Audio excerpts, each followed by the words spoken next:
Olá pessoal, tudo bem? Nos próximos capítulos da novela Reis serão cheios de grandes revelações. Isso porque todos descobrirão o que realmente aconteceu com Lavínia. Depois de ela ser apunhalada por seu marido, o segredo em torno da tragédia finalmente virá à tona.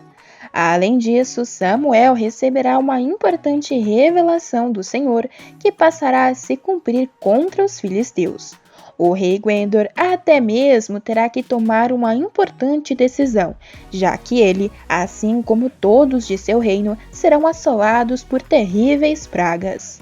Mas antes de contar detalhadamente todos esses acontecimentos interessantes, eu peço encarecidamente que, se possível, se você quer receber em primeira mão todos os acontecimentos e resumos da novela Reis, clica no botão de gostei aqui embaixo, no like e também inscreva-se, para que somente assim o YouTube te envie um resumo novo todos os dias da sua novela favorita. Além disso, ative o sininho para não perder absolutamente nada e compartilhe o vídeo com algum amigo seu que esteja assistindo e gostando da novela. A propósito, me conta aqui nos comentários de que cidade e estado você assiste e me diz o que você acha do personagem de Malquias. Gostariam que ele fosse desmascarado? Qual punição você acha que o vilão merece? Ou vocês acham que ele deve ter uma segunda chance? Me conta aqui embaixo o seu palpite que eu quero saber, beleza? Vou ler os comentários e palpites que vocês deixarem. Bom, feito isso, então vamos continuar para o vídeo de hoje. Nos próximos capítulos da novela Reis, muitos acontecimentos chocantes ocorrerão. Isso porque Malquias continuará a mostrar a sua maldade. No entanto, suas atitudes irão se divergir e a opinião sobre ele pode ser que mude. O homem, após ter eliminado Finéias e Hofni a sangue frio, o príncipe filisteu ainda sequestrou o próprio filho ao arrancá-lo das mãos de Lavínia. Ele teve o primogênito com a israelita enquanto fingia ser um camponês órfão para se infiltrar na comunidade hebreia. O vilão ainda cumpriu a promessa que havia feito à sua família.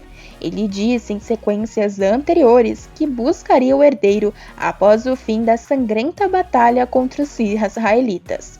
O príncipe então chegou em Siló disposto a sequestrar o próprio filho.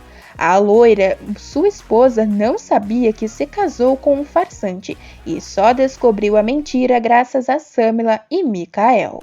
Mas junto com soldados filisteus, Malquias foi até a antiga casa para buscar Belá. Mas Lavínia exigiu que o marido não fizesse isso. No entanto, houve uma briga entre o casal, onde o maldoso filisteu acabou acertando a mocinha com o seu punhal. Porém, tudo isso não passará de uma armação de Malquias para salvar a vida de sua amada.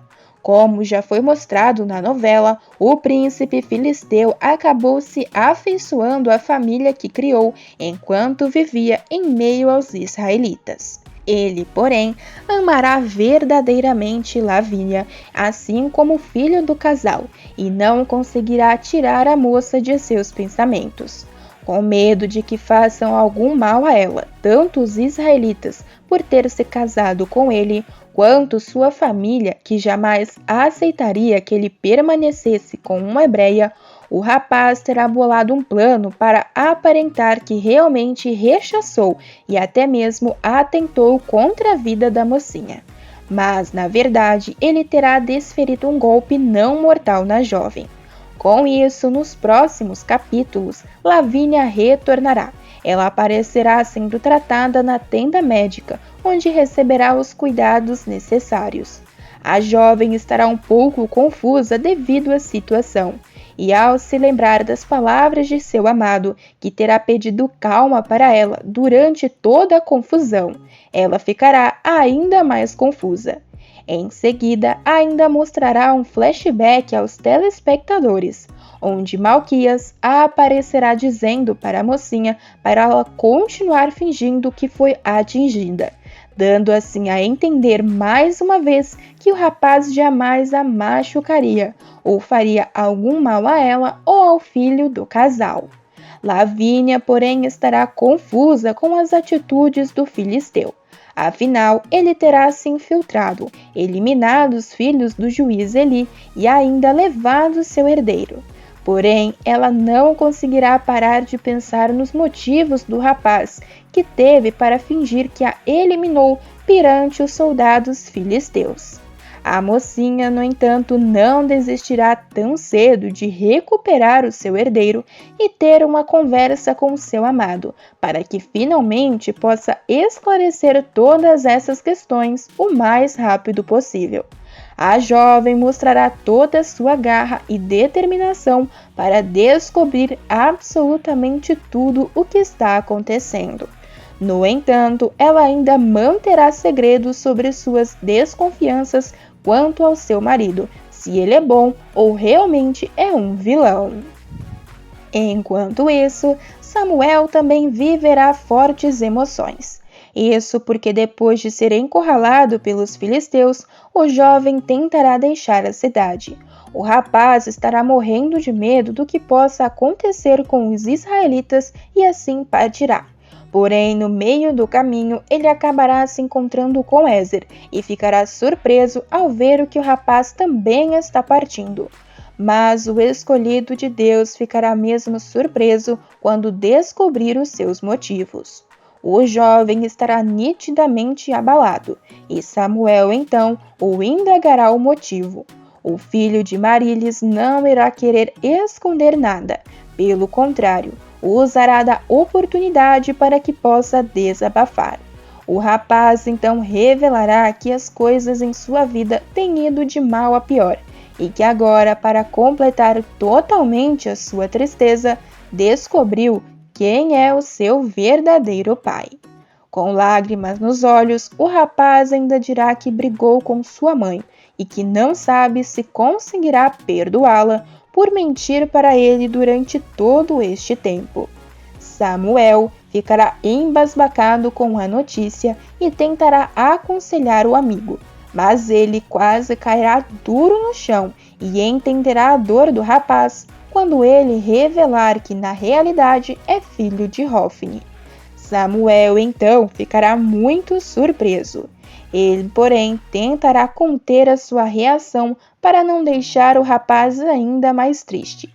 Em seguida, com palavras de sabedoria, ele tentará orientar o amigo, principalmente para que ele não se volte contra sua própria mãe, já que a mulher terá se mostrado verdadeiramente arrependida de suas atitudes. As palavras do escolhido de Deus tocarão o coração de Ezer e farão com que ele fique pensativo. Porém, ele ainda ficará com o coração duro em relação à sua mãe, sem saber o que fazer ou se perdoará a mulher ou não. Com isso, ele assim sairá da cidade. Mas acontece que depois de ter fugido do local e encontrado Ezer, Samuel ainda terá uma grande surpresa. Isso porque os israelitas receberão uma informação importante sobre os filisteus. Finalmente, os hebreus terão alguma vantagem sobre os inimigos. Isso porque Samuel irá falar novamente com o Senhor. Todos os hebreus estarão descrentes e até mesmo acreditarão que Deus os abandonou com o avanço das tropas do inimigo. Isso será o caso de Eliúde, que até mesmo se afastará dos caminhos do Senhor e blasfemará contra o Deus de Israel, por acreditar que o soberano se afastou do povo e os abandonou. Porém, logo será provado ao contrário, já que todos perceberão que o exército de filisteus está prestes a cair. Samuel conversará com o próprio Senhor, que anunciará uma praga sobre todos os inimigos por suas iniquidades. O rapaz então levará as boas novas para seus conterrâneos, e muitos ficarão descrentes e não ouvirão as palavras do profeta. Mas Samuel ainda assim insistirá para que eles os ouçam. Mas assim como o Senhor irá falar a Samuel, estará acontecendo com os seus inimigos. E isso já poderá ter sido visto na novela. Afinal, o ídolo pagão feito de barro no castelo do rei Gwendor já terá caído diversas vezes e até mesmo terá se partido. Tudo tem ocorrido depois dos filisteus terem roubado a Arca da Aliança. Eles então começarão a sentir os efeitos disso. O rei Gwendor receberá diversos presságios de que as coisas não andam nada bem para o lado dele por terem roubado o objeto sagrado dos hebreus. Mas o monarca continuará a ignorar todos os sinais. Porém, de nada adiantará, já que Deus lançará sua fúria sobre o exército dos pecadores. O Senhor fará com que eles percam diante de muitas enfermidades e até mesmo sejam atingidos por pragas diferentes, assim como aconteceu também no Egito. A rainha de todos os filisteus ficará um tanto quanto incomodada quando as coisas começarem a sair do prumo. A mulher logo perceberá que tem algo de errado e ficará muito preocupada. Ela então levará todas as suas reclamações e preocupações até seu marido, mas ele não dará ouvidos à mulher. O rei continuará se negando a acreditar que tenha algo de errado e que tudo tenha passado de uma grande coincidência. Mas até mesmo seus filhos e a rainha novamente tentarão conversar com o homem para que ele abra os seus olhos o mais rápido possível. Gwendor, por sua vez, continuará sendo teimoso e insistirá no fato de que tudo isso está acontecendo por um motivo aleatório e não por conta de uma punição do Deus de Israel. Ele se convencerá de que seu Deus pagão é mais forte do que qualquer outro e assim insistirá em manter a Arca da Aliança em seu palácio. Mas acontece que as coisas ficarão insustentáveis para ele, pois além de uma moléstia atingir todo o seu exército, nenhum de seus feiticeiros, médicos ou sacerdotes conseguirá explicar o que está acontecendo, já que muitos filisteus terão diversos tumores por todo o seu corpo. O rei então ficará cada vez mais furioso e exigirá uma reunião com todos para que descubram o mais rápido possível o que está acontecendo. Mas logo todos acreditarão que será realmente uma praga. O rei ficará furioso e dirá que suas entidades jamais deixariam isso acontecer com ele ou com os seus servos. Porém, o homem terá que dar o braço a torcer quando ver praticamente todo o seu exército ser dizimado. Ele ficará chocado e então finalmente perceberá que tudo isso está ocorrendo em decorrência de suas blasfêmias. Mas além de seu exército cair, seus súditos também ficarão doentes, e as plantações serão danificadas por uma praga de ratos, e até mesmo os seus próprios filhos começarão a perecer. Somente assim o monarca abrirá os olhos de vez e decidirá tomar uma atitude em relação ao objeto sagrado dos hebreus. Mas uma reunião será convocada e ele definirá o destino da Arca da Aliança. O homem assim fará a reunião e, segundo a Bíblia, os filisteus chamarão seus sacerdotes e adivinhos. Preocupado o que estará acontecendo, o rei Gwendor perguntará aos seus sacerdotes o que eles devem fazer com a Arca do Senhor. O homem estará desesperado diante de tudo o que está acontecendo, e assim exigirá que deem uma ideia para ele em como devem devolver a arca, mandando-a de volta para a própria terra. Os sacerdotes e adivinhos, então, dirão que eles devem mandar a arca de Deus de volta para Israel e enviarem com ela uma oferta pela culpa, para que cesse a praga. Com isso, somente dessa forma saberão se forem curados, e assim definitivamente descobrirão que foi a mão de Deus que causou toda esta praga. Os filisteus, filhos de Gwendor, então, perguntarão que tipo de oferta pela culpa eles devem enviar. Os sacerdotes prontamente responderão que uma vez que a praga atingiu a todos da monarquia e seus 5 governantes, que façam 5 tumores de ouro e 5 ratos de ouro, como os que devastaram a toda a terra dos filisteus. Que façam também estas imagens de tumores e de ratos para demonstrar honra ao Deus de Israel. E quem sabe assim ele pare de afligir a todos os filisteus e seus deuses e sua terra com estas pragas. Em seguida, os sacerdotes ainda pedirão para que os filisteus não endureçam o coração, como fizeram o faraó e os egípcios, que só deixaram Israel partir quando Deus os castigou severamente. Depois de tudo o que aconteceu em sua terra, Gwendor ouvirá prontamente as falas dos sacerdotes, e assim então fará como eles disseram. Gwendor então perguntará como enviará a arca. Os sacerdotes então pedirão para que ele construa uma carroça nova e escolham 2 vacas que tenham acabado de dar cria e sobre as quais nunca tenham sido colocados canga em um arado. E atrelem as vacas à carroça, mas que prendam em um curral os bezerros recém-nascidos. Que em seguida coloquem a arca do Senhor sobre a carroça e ao lado dela ponham uma caixa com objetos de ouro que eles enviarão como oferta pela culpa. E então que deixem as vacas irem para onde quiserem, que se elas atravessarem a fronteira das terras dos filisteus e se dirigirem a Bet-Semes, todos saberão que foi o Senhor de Israel que trouxe sobre eles a grande calamidade. Do contrário, saberão que não foi a mão do Deus de Israel que pesou sobre eles, mas que isso aconteceu por acaso.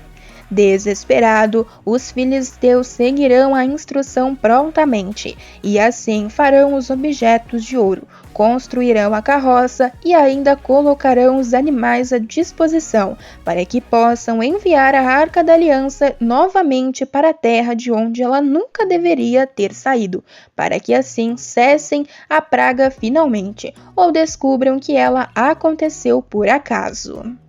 É válido lembrar que a Arca da Aliança, segundo a Bíblia, guardava objetos sagrados e era veículo de comunicação de Deus com o povo escolhido. O livro de Êxodo descreve como um objeto formado por uma caixa e tampa de madeira, arcaica com cerca de 1 metro de comprimento, por 60 centímetros de altura e coberta de ouro por dentro e por fora. Essa arca ainda era ornada na tampa com 2 querubins de frente um para o outro, sendo que suas asas tocavam-se nas extremidades, fazendo uma espécie de proteção. O objeto era considerado sagrado e só poderia ser carregado por sacerdotes. Acreditava-se que os homens que não fossem completamente puros como os sacerdotes faleceriam instantaneamente ao tocar na arca. Era o povo de Israel o detentor do objeto, mas outros povos estiveram em poder dele. Só que pelo medo da presença da arca, ela era devolvida ao povo de Israel. A chamada Arca da Aliança é o objeto mais sagrado, que simboliza a representação de Deus na terra. Deus se manifestava através de uma fumaça preta em sua presença, e tocar a arca causaria o falecimento instantâneo dos homens por causa de sua impureza. Por essa razão, o objeto possuía também varas para o seu transporte. Por essa crença de que Deus estaria presente através da arca, muitos povos a utilizavam na frente de seus exércitos nas batalhas. Quando a Arca da Aliança esteve sob os cuidados do sacerdote Eli em Israel, o profeta Samuel o condenou a julgamento por crimes cometidos. Foi nessa época que os filisteus então venceram o exército e o objeto sagrado foi capturado. A arca foi levada para Asdod, mas em função das coisas estranhas que aconteceram, foi transferida para Ecrom. Nesta cidade, o povo se manifestou contra sua presença e os filisteus devolveram aos israelitas. Foi somente durante o reinado de Davi que ele ordenou a ida da Arca da Aliança para Jerusalém. Seu filho Salomão foi incumbido de construir um grande templo para abrigá-la com as honras merecidas. Este templo passou a contar com um oráculo coberto de ouro e ornado com querubins como na arca. O objeto sagrado ficava exposto em um altar central e a entrada no recinto era proibido. Só levitas e o próprio rei tinham acesso ao local. Mas acontece que este objeto acabou desaparecendo durante um incêndio. Católicos e judeus ainda acreditam que um dos profetas Jeremias teria mandado levar o objeto sagrado para um monte e esconder em uma caverna. Entretanto, até os dias de hoje não há nenhuma evidência sobre a existência ou destruição do objeto sagrado. Mas e aí, pessoal? O que você achou dessas cenas da novela Reis? O que tem aprendido com esta importante história bíblica? Além disso, acham que Malquias realmente é o vilão da história? Ou ele acabará se redimindo diante de todas as suas crueldades? Além disso, acham que os hebreus estão sendo muito descrentes da palavra do Senhor? Gostariam que eles recebessem alguma punição? Me conta aqui embaixo que eu quero saber, beleza? Pessoal, o vídeo ainda não acabou e tem mais um acontecimento bombástico sobre a sua novela favorita. Basta clicar nesse vídeo que está aparecendo aí na sua tela que estarei esperando por todos vocês.